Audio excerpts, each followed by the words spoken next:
Good morning, ma'am. My name is Lavigel Santillan from BHM 3B.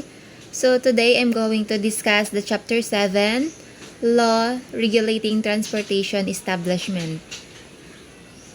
So, transportation as a business carries with it not only high returns but great responsibility, for many lives are at stake in this risky sector of tourism. So we have here the learning objectives. First, identify the law affecting the transportation sector. Second, identify the rights of passengers of commercial transportation. And last, explain the relevance of this law to the promotions of tourism in the country. So, Law on Common Carriers, Article 1732. Common carriers are persons, corporations, firms, or associations engaged in the business of carrying or transporting passengers or goods or both by land, water, or air for compensations, offering their services to the public.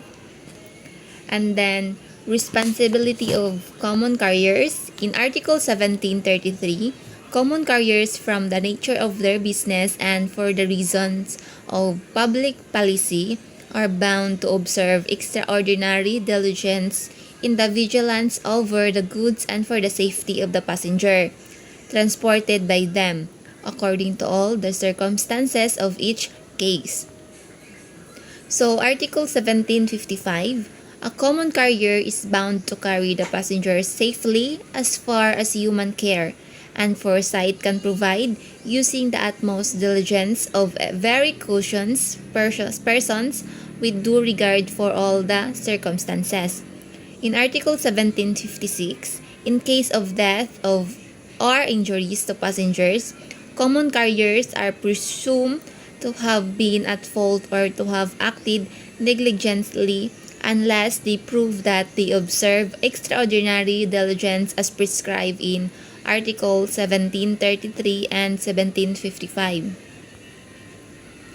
In Article 1757, the responsibility of a common carrier for the safety of passengers as required in Article 1733 and 1755 cannot be dispensed with or lessened by stipulation, by the posting of notices, by statements on tickets, or otherwise. In 1759, common carriers are liable for the death or injuries to the passengers through the negligence or willful acts of the former employees, although such employee may have acted beyond the scope of their authority or in violations of the orders of the common carriers. So, the liabilities of common carriers for the act of employee and strangers. In Article 1759, common carriers are liable for the death or injuries to passengers through the negligence or willful act of the former employees, although such employees may have acted beyond the scope of their authority or in violations of the orders of the common carriers. Nature of airline, bus, and shipping tickets. The best evidence of a contract of carriage is the passage ticket. Under our jurisprudence, an airline, bus, or shipping ticket is a contract of adhesion, considering that all the provisions thereof are prepared and drafted only by the carrier. The only participation left of the other party is to affix his signature thereto. In such situation, the Supreme Court ruled that the terms thereof must be interpreted against the party who drafted the same, in this case the carrier. Registrations of aircraft.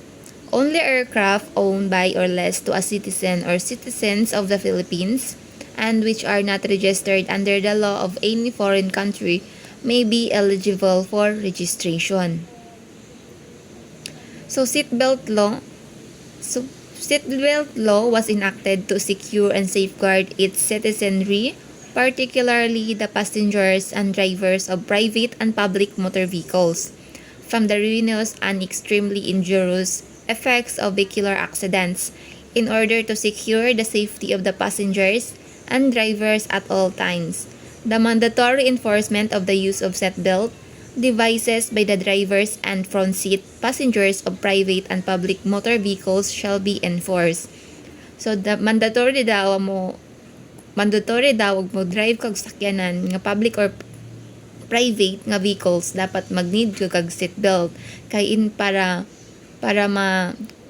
ma-avoid nimo ang accident nga example magdrive ka gibanggaan ka or nakabangga ka so ug na kay seatbelt mas safe ra ka dira kayo ka ma-injured jud nga extremely jud so mao nang mandatory nila ang pag-wear of seatbelt ug mag-drive ka jud ka or mag-driver ka or passenger ra ka so need po nimo mag-seatbelt.